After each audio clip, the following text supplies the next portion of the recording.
Let's bring in Kansas GOP Senator Tom Cotton. Arkansas, I should say. He served in Afghanistan, member of the Senate Armed Services Committee. Senator, on top of his call with Ghani, it looks like Mark Milley was on that call, too. And the military was concerned about perception. In the call, Milley, chairman of the Joint Chiefs of Staff, told Ghani the perception in the United States and in Europe and the media sort of thing is a narrative of the Taliban momentum, the narrative of Taliban victory, and we need to collectively demonstrate and try to turn that perception around. The man in camouflage worried about turning the perception around? How about giving him what he wants, air cover, Senator? That's tragic. Yeah, Brian, you cite the critical fact here is that reality matters more than perception, especially in matters of war and peace. And the reality is that Joe Biden pulled the rug out from underneath the Afghan army when he withdrew not just American troops, but all Western contractors who are helping do the maintenance and other logistical work, for instance, that kept the Afghan Air Force flying and gave them that advantage over the Taliban. And the contractors wanted to stay, Senator. The contractors wanted to stay. Yeah, they did, Brian. It's just one example of the disastrous miscalculations that brought us to where we are now, with hundreds of Americans left behind in Afghanistan because of Joe Biden's feckless execution of his decision to withdraw. I mean, over the last couple of weeks, Joe Biden promised the Taliban would be out by the end of August, and he promised American citizens trapped behind Taliban lines we'd stay until we got them out. Joe Biden kept his promise to the Taliban. He broke his promise to Americans. Senator, we're looking at the front cover of the New York Post. You have the pictures of all 13 of the people who died in that suicide attack in Afghanistan, our men and our women that were over there serving. And then you have the President of the United States standing up there saying that evacuations couldn't have been done in a more orderly manner. How could he even say that to these families and to the people who are stranded there? I just can't imagine, Ainsley, how he could assert that this was done in an orderly and secure fashion. 13 brave American troops are now dead because of the chaos at the airport last week. Those families are never going to have their sons or daughters or husbands or wives back.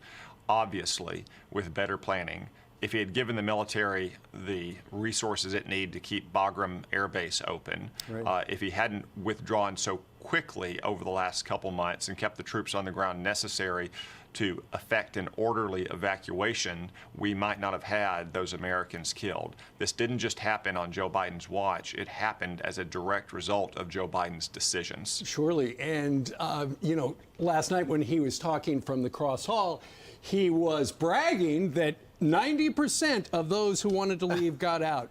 90%. I don't remember him saying to George Stephanopoulos, hey, if we lose 10%, that's okay. We were talking, Senator, about 45 minutes ago to a young man by the name of Mohsen, whose entire family went on a family vacation to Afghanistan and then couldn't get out. They went to the airport 7 times. They followed every instruction by the government. They're still stranded over there. Listen to him just about 45 minutes ago.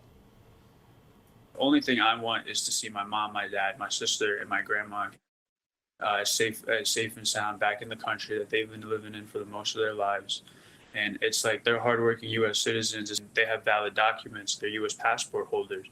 So we were just confused on that. My sister being young and my mother being there and my grandmother being very old, it's like it's very hard for my dad to also bring them along to the airport with him, wait in that line, wait in those huge crowds and everything. The firing that was going on in the air, the smoke bombs, everything, like being pushed around. It was crazy. It's a situation that probably should have been handled better, and it definitely could have been handled better with the proper communication. Right. And, you know, the communication, they followed every instruction from the State Department, and they never got out. So, Senator, for the Americans stuck there, and his family, everybody holds a U.S. passport. For his family and others, now that the military evacuations have ended, what's Plan B? Steve, that's a very good question, and we've heard several other stories like that as well. President Biden is hiding behind this fig leaf that all Americans who wanted to get out, they were able to get out. That is simply false, as you just heard, as we've heard so much over the last few days. When you have Taliban goons encircling the airport, beating people who are trying to approach the airport, sometimes stealing their paperwork, Or you just have thousands of people in a crowd in a blazing hot sun. Yes, some Americans couldn't make it to that airport, and now they're stranded behind Taliban lines.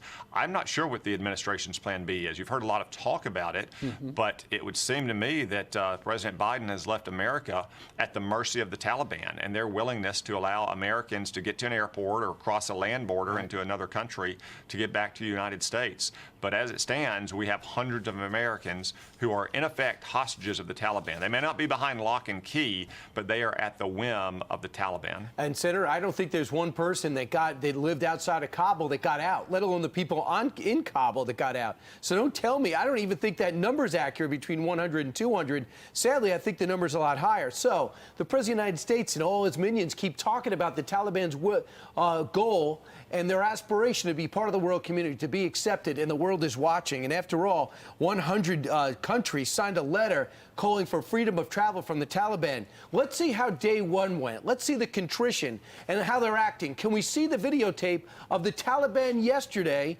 and now that the U.S. is gone?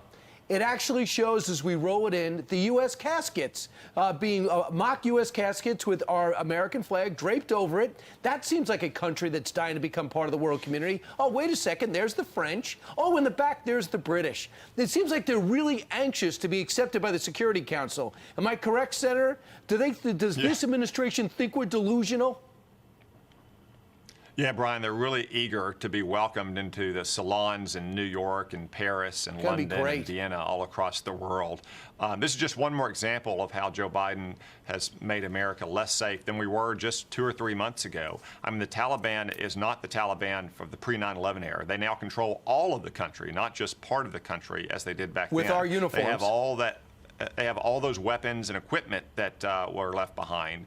And unlike 20 years ago, they have social media that they can use in the same way ISIS did 6 or 7 years ago to inspire and motivate and enthuse Islamic jihadists all around the world who are today celebrating that they drove America out of Afghanistan in such a humiliating fashion. Yeah, and as we just heard from our White House correspondent, after the president made the statement last night, now they're trying to change the subject. They're moving on. They're hoping that after the 9/11 commemoration here next week, at the end of next week, Senator, that people forget about how chaotic the exit was from Kabul, and they start paying attention to things that affect them, like the pandemic and bread and butter issues and stuff like that, and forget about how this was botched.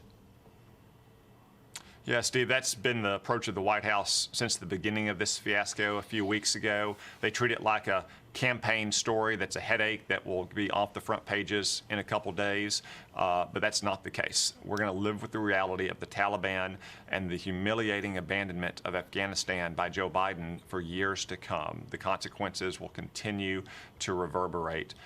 It's not just a bad political story that you can turn the page on. Yeah, he has no right to hurt our reputation. You guys won every battle you were engaged in, and he managed to give us a big L. And we still have Americans over there, all those students from California. Darrell Isis is trying to get those folks home. Thank you so much, Senator, for being on with us, and thank you for your service. Thank you all.